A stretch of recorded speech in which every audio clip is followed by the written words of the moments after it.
যারা আমাকে আগে চিনতো অনেকদিন পরে দেখলে তারা চিনতে পারে না, তবদা খেয়ে যায় বা এরকম একটু অবাক হয়ে কি অবস্থা। আমার বিশাল বিশাল গোফ ছিল। আমি মিউজিক পছন্দ করতাম, অলমোস্ট ম্যাক্সিমাম মিউজিক্যাল ইনস্ট্রুমেন্ট আমি প্লে করতে পারি। তখন থেকে এখন পর্যন্ত স্যার এই পরিবর্তনটার কারণে কি কেউ আপনার সাথে সম্পর্ক ছিন্ন করছে, আমার কলিগ? বাংলাদেশে বেশ প্রভাবশালী লোকজন, সর্বজন শ্রদ্ধেয়, তারা আমাকে মাঝে মাঝে বিভিন্ন রকম কথা বলতেন যে এই কী শুরু করছে, হঠাৎ করে পাঞ্জাবি পড়া শুরু করছে, এরকম না, এটা কি অফিসিয়াল ড্রেস? আমাকে দেখে বলছে এই বল কি খবর। সততা medical podcast, let's be honest. আমাদের ইসলাম ধর্মের শরীয়তের একটা বিধিবিধান হচ্ছে, রাসূল সাল্লাল্লাহু আলাইহি ওয়াসাল্লামের নিষেধাজ্ঞা আছে যে মানে কারো সম্মানে দাঁড়িয়ে না যেতে।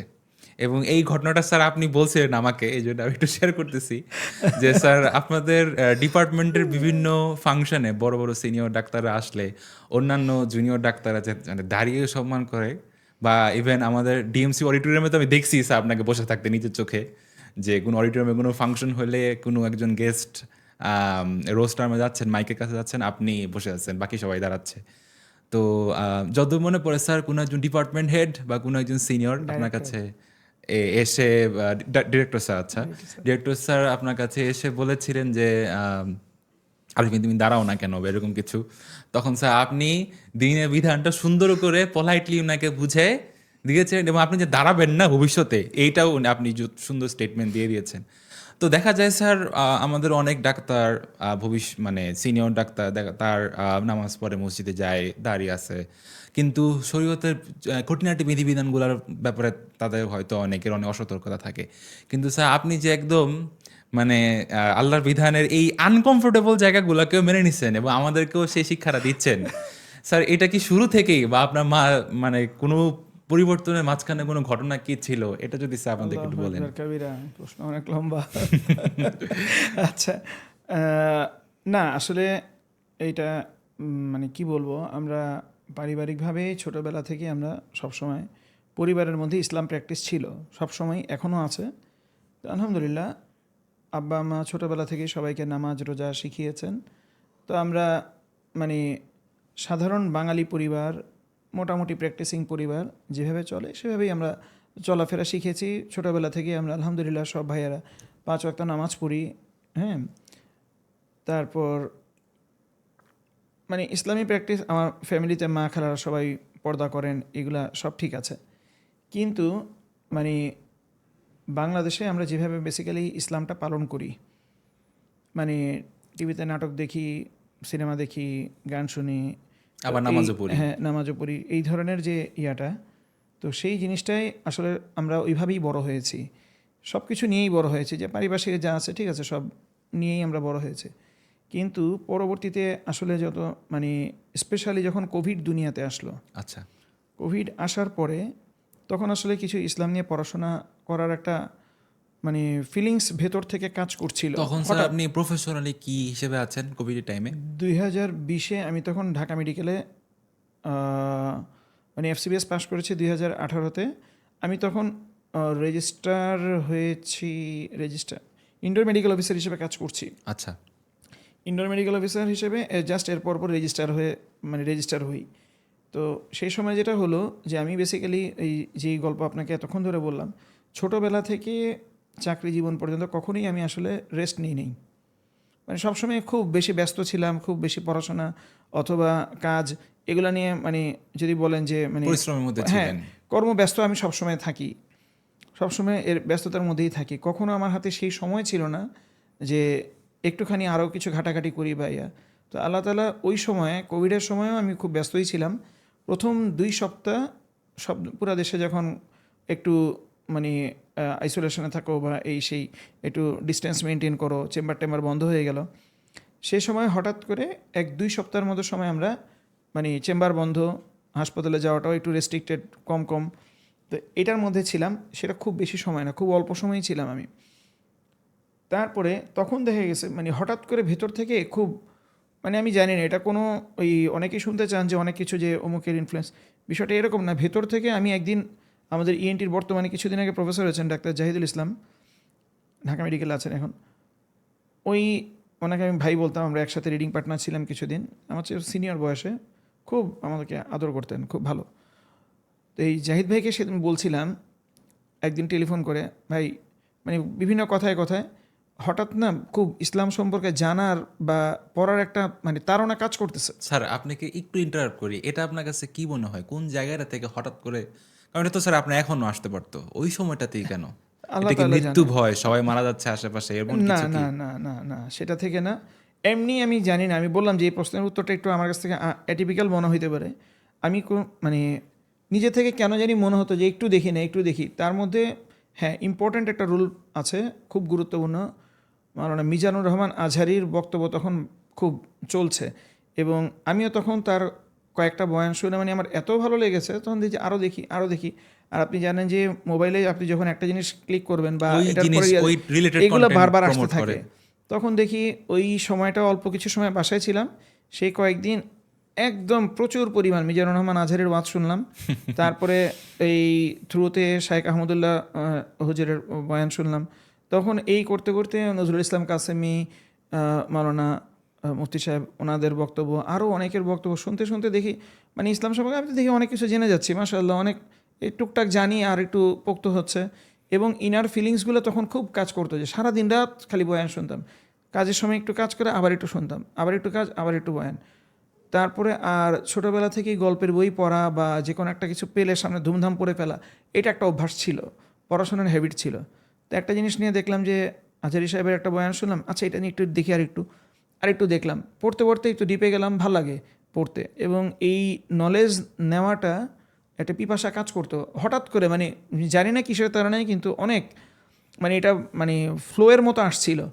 তখন একটু পড়তে পড়তে তখন দেখলাম যে আরও এটা করা যায়, আরও এটা করা যায়, আরও এটা করা যায়, করতে করতে আস্তে আস্তে আর মানে এইদিকে আরও বেশি ঢুকে গেলাম আর কি। আগে থেকেই যেমন, এরও কয়েক বছর আগে থেকে, যেমন যদি অন্যভাবে বলি, যারা আমাকে এর আগে চিনেন, আমার বিশাল বিশাল গোফ ছিল। হ্যাঁ স্যার, এই গল্পটা স্যার আপনি সবসময় করেন আমাদের সাথে। গোফ ছিল, তারপর ক্লিন শেভড, কিন্তু বিরাট গোফ ছিল, ওটা আমার ভালো লাগতো, সবাই খুব অ্যাপ্রিসিয়েট করতো, এই সেই অনেক কিছু বলতো। আর আমি সবসময় সুটেড বুটেড থাকতাম একদম, মানে অনেক আর্লি ইয়া থেকে। আমি 2014 সালে MCPS পাস করি, তারপর থেকে ঢাকা শহরে এটা তো প্র্যাকটিস স্যার করি। আমাদের জন্য, আমরা কল্পনাই করতে পারি না যে আরিফিন স্যার স্যুট পরে আছে। মানে আমাদের যে আরিফিন স্যার আসতেছে মানে হচ্ছে যে খুবই সুন্দর লম্বা একটা ঢিলা ঢালা জুব্বা থাকবে, মাথায় পাগড়ি থাকবে, এটা আমাদের চোখে স্যার ফিক্স হয়ে গেছে।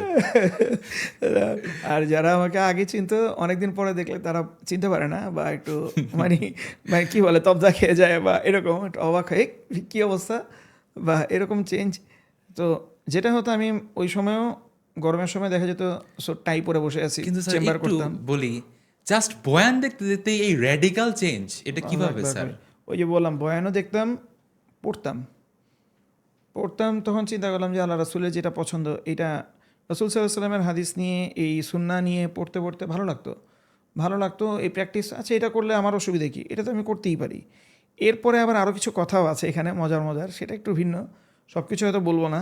ঠিক আছে স্যার, অবশ্যই কিছু জিনিস সেখানে দেখা থাকাই যেত উচিত। যে বাংলাদেশে বেশ প্রভাবশালী লোকজন, ভালো পদে আসেন আমাদের শিক্ষকরা, শ্রদ্ধেয়, সর্বজন শ্রদ্ধেয়, তারা আমাকে মাঝে মাঝে বিভিন্ন রকম কথা বলতেন যে এই কী শুরু করছে, হঠাৎ করে পাঞ্জাবি পড়া শুরু করছে, এরকম না, এটা কি অফিসিয়াল ড্রেস হইলো, পাঞ্জাবি পড়ছো কেন? আচ্ছা স্যার, এই এই জিনিসটা কি মেডিকেল কমিউনিটি একটু বেশি, এই যে অফিসিয়াল ড্রেস অনেক অনেক। এটা? তো আমি সবসময় যেখানে ইনটিন করে থাকি, সুযোগ পেলে টাই পরি, কোট পরি, আমি খুব হাতা কাটা একটা কোট আছে, তো সেগুলোও পরতাম। হ্যাঁ, তো হঠাৎ করে এগুলো বাদ দিয়ে যখন একটু পাঞ্জাবি পরি এই সেই, তখন বলে যে না, এটা তোমার সঙ্গে যায় না, অফিসিয়াল ড্রেস কোড। ওইভাবে থাকো, এটা কেমন ধরনের ইয়ে।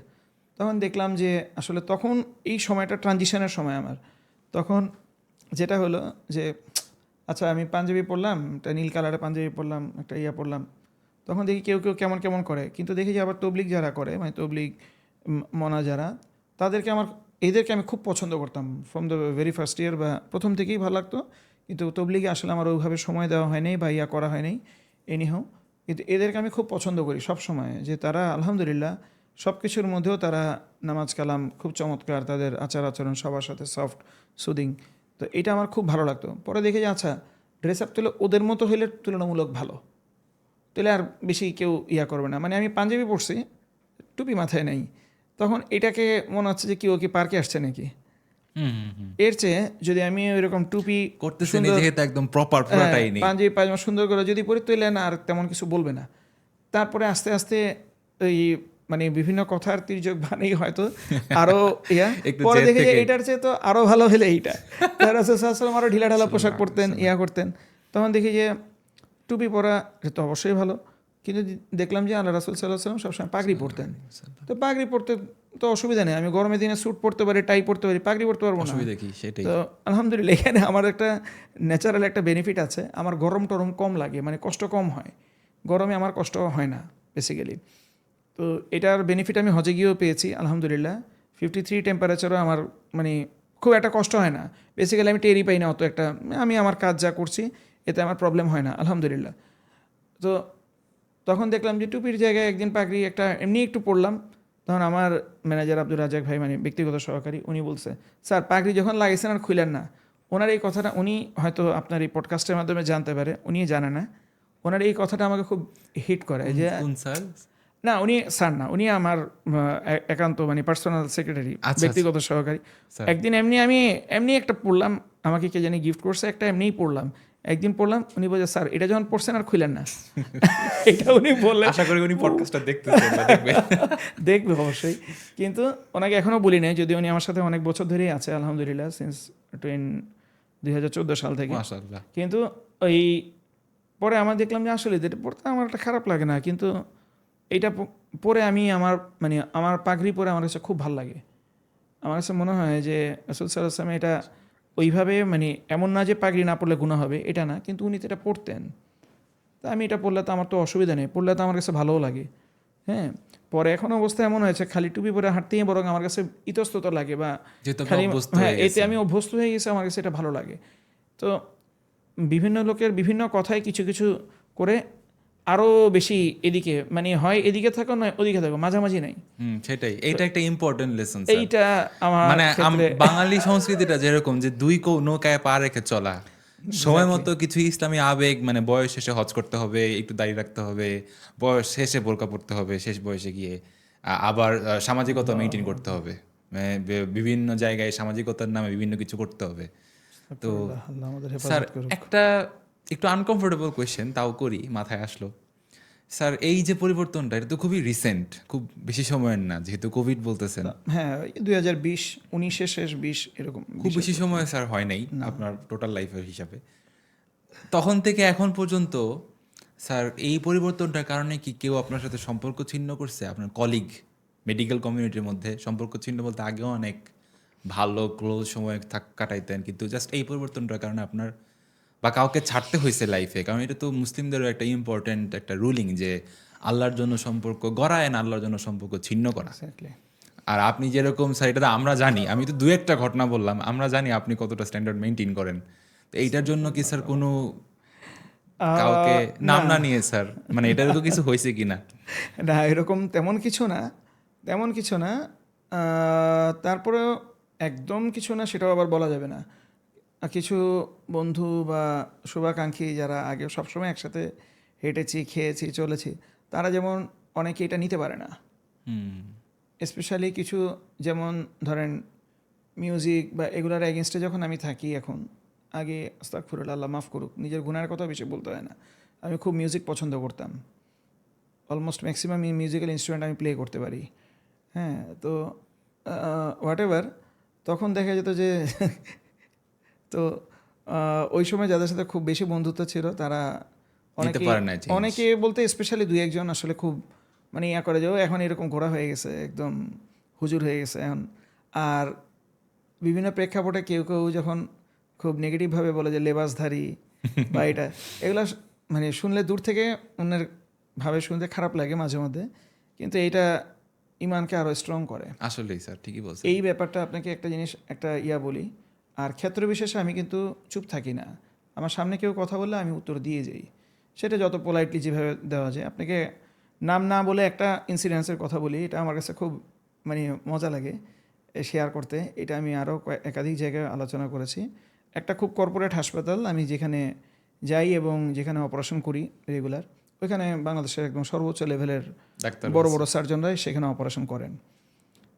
তো একদিন আমি অপারেশন করতে ঢুকছি ডাক্তারদের সার্জনস চেঞ্জ রুমে, আমি ড্রেস পরছি, আমাদের একজন একদম সম্মানিত শিক্ষক আমাকে মানে আমাদের শিক্ষক একদম সোজা কথায়, হুম। উনি বের হচ্ছেন, উনি নামাজ পড়ে উনি ড্রেস চেঞ্জ করে উনি বের হচ্ছেন হাসপাতাল থেকে, আমি মাত্র ঢুকলাম। তখন আমাকে দেখে বলছে, এই বাউল কী খবর? তা আমার চুল বড়, আমি সুন্নতি চুল রাখি, তখন চুল আরও বড় ছিল। স্যার আমি আসলে ক্যাচ করি, বাউল বলছে? আমাকে বলছে হ্যাঁ বাউল। আচ্ছা। আচ্ছা বাউল কী খবর, চুল টুল কাটো না এই সেই, তো বলে মানে উনি একটু ইয়ার কি বা টিটকারি মজার দিল ছেলে আর কি। একটু বলছেন। আমি হাসতে হাসতে ওইখানে ওনার চেয়ে জুনিয়র কিন্তু আমার চেয়ে অনেক সিনিয়র আরেকজন অ্যাসোসিয়েট প্রফেসর ছিলেন, তো সঙ্গত কারণ আমি মেনশন করলাম না। হ্যাঁ অবশ্যই স্যার। ওই স্যার ওইখানে ছিলেন, আমি হাসতে হাসতে, অনেক সিনিয়র মানুষ উনি রিটায়ারমেন্টে চলে গেছেন, ওই স্যারকে আমি বলছি, স্যার আপনার নবীর চুল এরকম ছিল। মাশাআল্লাহ। ও স্যার কিন্তু বের হয়ে যাচ্ছেন, ওই ডেলিভারি দিয়ে বের হয়ে যাচ্ছেন, আমি এটাও স্যার জাস্ট কয়েক সেকেন্ড দাঁড়ালেন, বলে যে ওর সাথে তো কথা বলা যাবে না। আমি বলছি, স্যার এটা নিয়ে কথা বলে আসলে একটু বুঝে বলতে হবে। আরে বাপরে স্যার, এটা আপনি একজন সিনিয়র হ্যাঁ ডাক্তারকে বলে আলহামদুলিল্লাহ দিয়েছেন। বললাম। তারপরে এই প্রসঙ্গে আরেকটা কথা আমি বলবো, এটা আপনি কখন বলতে পারবেন, এখন স্যাররাও চেম্বার করে, আমরাও করি, আমাদের সম্মানিত শিক্ষকদেরকে সম্মান করি, কিন্তু যখন এই জায়গাটায় এসে একটা ইসলাম বা ইমানের সাথে সাংঘর্ষিক একটা বিষয় দাঁড়ায়, তখন সেখানে কথা বলতে হবে। হ্যাঁ, যদিও অনেক সময় অনেক স্টুডেন্টরা যার সামনে পরীক্ষা সে সব কথা বলতে পারবে না, এটাই বললে কিছু গণ্ডগোল আমরা জানি সেই, কিন্তু ইমানের সাথে সাংঘর্ষিক বিষয় হলে অবশ্যই বলতে হবে, এটা তো ইমানের বিষয় না, এখানে একটা সুন্নাহ পালন বা এই ধরনের রাসূল সাল্লাল্লাহু আলাইহি ওয়াসাল্লামের একটা প্র্যাকটিসের বিষয় নিয়ে কথা হচ্ছিল। তো এই জন্য যখন আমাকে ওইটা বললেন, আমি এটা স্যারকে এটা বলে সঙ্গে সঙ্গে অন্য যে ছোট স্যার ছিলেন মানে অ্যাসোসিয়েট প্রফেসর স্যার, তখন বললেন যে কী বললো বলো তো। আমি বললাম যে হ্যাঁ স্যার, আমাদের প্রিয় নবী সাল্লাল্লাহু আলাইহি সাল্লামের চুল সারা জীবনই বড় ছিল, উনি কখনোই চুল ছোট করেন নাই তেমন। কখন করেছেন? উনি জীবনে একবার হজ করেছেন, 3 বা 4 বার ওমরা করেছেন, এই প্রতিবার উনি মাথা ন্যাড়া করেছেন। সেই ন্যাড়া মাথা থেকে চুল বড় হয়ে সব স্টেজ পার হয়ে আসে। এই জন্য চুল যে কোনো সাইজের রাখাটাই সুন্নাহ, যদি সেটা আল্লাহ রসুল যেভাবে রেখেছেন সেভাবে হয়। সেটা কেমন? চুল যখন ন্যাড়া মাথা থেকে চুল বড় হয় তখন সব দিকে সমানভাবে বড় হয়, মোরলেস অলমোস্ট সেম। তো এইভাবে দেখবেন যে অনেক বড় বড় আলেম ওলামারা চুল ছোট ছোট কিন্তু দেখবেন সব দিকে মোটামুটি সমান, এমন না যে একদম এক পাশ থেকে একদম ন্যাড়া করে ফেলছে, এরকম না। তাহলে রাসূল সাল্লাল্লাহু আলাইহি ওয়াসাল্লামের চুলের বর্ণনা 3 ধরনের। ওনার চুল ছিলেন লম্বা, কান পর্যন্ত, ঘাড় পর্যন্ত অথবা কাঁধ পর্যন্ত, এই 3 রকম লেংথের কথাই পাওয়া যায়।